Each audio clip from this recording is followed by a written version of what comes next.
Welcome future cops. आज आपण काळ, अंतर, वेग म्हणजे रेल्वे, बस, बोट इत्यादीवरील क्वेश्चन पाहणार आहोत. त्याआधी आपण थोडं काहीतरी माहिती घेऊन पाहू. याचं सूत्र पाहणार आहोत. वेगाचं सूत्र आहे, वेग काढण्यासाठी अंतर भागिले वेळ करावा लागतो. पण जर याचे युनिट वेगवेगळ्या याच्यात असेल मापमध्ये, ते मीटरमध्ये कन्वर्ट करायसाठी 518 किलोमीटरला गुणल्यास तो मीटरमध्ये होऊन जाते. त्याचबरोबर वेग बरोबर अंतर भागिले वेळ आहे ना, तर आपल्याला अंतर काढायचं असल्यावर हा वेग इकडे जातो, म्हणजेच वेग गुणिले वेळ होऊन जातो. म्हणजे अंतर बरोबर वेग गुणिले वेळ.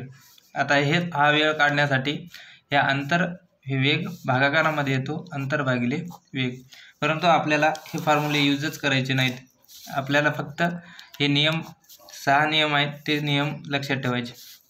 नियम 1 म्हणजे समान माप करणे. जर किलोमीटर असेल तर किलोमीटर असेल किलोमीटर, मीटर असेल मीटर, मिनिट असेल मिनिट आणि सेकंडमध्ये विचारल्यावर सेकंड. आपल्याला फक्त हे समान करायचे. हे एक पहिला नियम झाला. दुसरा नियम म्हणजे एखादी वस्तू, जसा माणूस, झाड, खांब, ज्याला अंतर नाही, ज्याला स्वतःची काही लांबीच नाही किंवा अंतर नाही म्हणता येईल, ते रेल्वे स्वतः इतकाच अंतर पार करते. जसं की एखाद्या खांबला रेल्वे ओलांडत आहे, हा उदाहरण खूप वेळेस येतो. त्यावेळेस तीच रेल्वे स्वतःची लांबी, कारण त्या खांबाला स्वतःची लांबी नसते, फक्त असते ती उंची. नियम 3 हे आपण पहिला नियम पाहिला. 1 म्हणजे ते सगळ्याचे मापे समान करणे. नियम 2 एखाद्या झाड, खांब किंवा माणूसाला रेल्वे ओलांडत असेल तर स्वतःची लांबी इतकी, म्हणजे स्वतः रेल्वे त्याच्या लांबी इतकंच अंतर पार करते.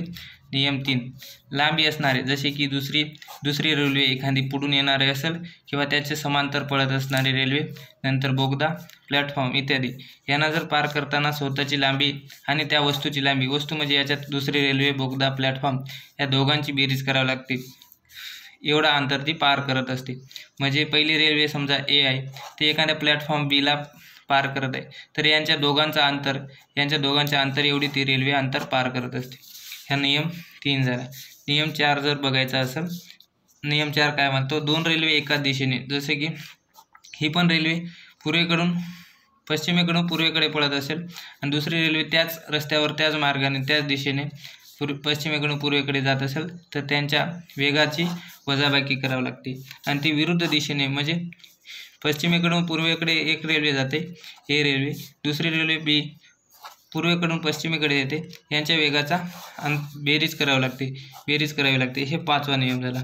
6वा नियम, अशा दोन्ही प्रकारात रेल्वेचे अंतर नेहमी बेरीज करावी, कारण अंतर म्हणजे एकामागे एक जाताना बी हे दोन्ही अंतर पार करावं लागते, आणि ते भेटतात तेव्हा, म्हणजे ओलांडतात एकमेकांना विरुद्ध दिशेने, तेव्हा पण हे अंतर पार करावं लागते. म्हणून हे दोन्ही अंतर बेरीजच करायचे. फक्त वेगाची बेरीज किंवा वजाबाकी होत असते.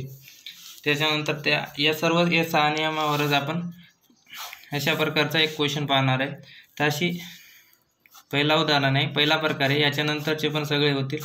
पहिला प्रकार, उदाहरण 1, ताशी 54 किलोमीटर वेगाने जाणाऱ्या 450 लांबीची आगगाडीस एक विजेचा खांब आहे, म्हणजे याला अंतर नाही, म्हणजे स्वतःच्या रेल्वे स्वतःचं अंतर म्हणजे 450 मीटर अंतरच पार करत आहे. ओलांडण्यास किती वेळ लागेल? हे मीटरमध्ये 450 मीटर ओलांडण्यास किती वेळ लागेल? मीटरमध्ये म्हणजे सेकंडमध्ये येतो, आणि किलोमीटरमध्ये म्हणजे तासात येतो. आता पाहू आपण मीटरमध्ये सेकंडमध्ये करायचं. सूत्र वापरून पाहू. आपल्याला वेळ विचारला आहे. वेळ बरोबर, वेळचं फॉर्म्युला इथं दिले, वेळ बरोबर अंतर भागिले वेग. पण आपल्याला वापरायचं नाही, तरी पण सांगतो. अंतर भागिले वेग. अंतर किती दिले? 450 मीटर. 450 मीटर, कारण की विजेच्या खांबाला त्याला स्वतःचं अंतर नाही, म्हणून इथं फक्त रेल्वे स्वतःची लांबी इतकंच अंतर पार करते. 450 भागिले वेग किती? 54 किलोमीटर. हे मीटरमध्ये, हे किलोमीटरमध्ये. हे 54ला आपण दाखवलं, पण किलोमीटरचं मीटरमध्ये रूपांतर करायसाठी 518 गुणावं लागते. आता या 54ला 54 गुणिले 518 काढून घेऊ. 18 त्रिक 54, 5 त्रिक 15 मीटर. वेळ बरोबर 450 भागिले, हे मीटर प्रति सेकंद झालं, किलोमीटर प्रति आवर होता. आता 15 त्रिक 45 बरोबर 30 सेकंद येतो. हे 30 सेकंद उत्तर 450 मीटर म्हणजे लांबीचे एक खांब ओलांडण्यास वेळ लागत आहे. आता आपण सूत्र न वापरता पाहणार. हे सूत्र